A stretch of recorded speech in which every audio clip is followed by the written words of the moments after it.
Add 2 spoons of oil in a pan. 2 spoons of oil వేసుకొని chop చేసుకున్న cabbage వేసుకొని fry చేసుకోవాలి 2 minutes. తర్వాత యాడ్ టర్మరిక్, కొంచెం పసుపు వేసుకోవాలి. అలాగే add little bit of salt, కొంచెం ఉప్పు వేసుకొని మొత్తం మిక్స్ చేసుకొని ఒక 5 మినిట్స్ లిడ్ పెట్టుకోవాలి. Close the lid for 2 or 3 minutes or 5 minutes.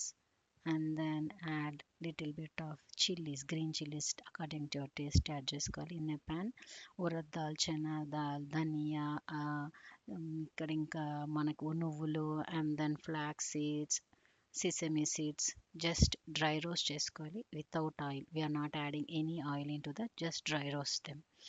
After grind it, and then కొంచెం గార్లిక్ వేసుకోవాలి, టామరిన్ వేసుకొని మిక్స్ చేసుకొని మన క్యాబేజ్ కూడా మొత్తం గ్రైండ్ చేసుకోవాలి. ఇప్పుడు తడకా పెట్టుకొని కొంచెం onion pieces add it, and then it is ready. నేను ఇప్పుడైతే మొత్తం బౌల్లోకి తీసుకుని keep it transfer to a bowl. Now it's ready. Then ఇప్పుడు నేను చట్నీతోని ఒక దోశ తింటున్నాను. అది చాలా టేస్టీగా ఉంటుంది. మీరు ట్రై చేసి ఒకసారి ఎలా వచ్చిందో నాకు ఒకసారి కమెంట్ చేయండి. So try it with annam, rice, or dosa, or idli, anything, it will fit with this chutney.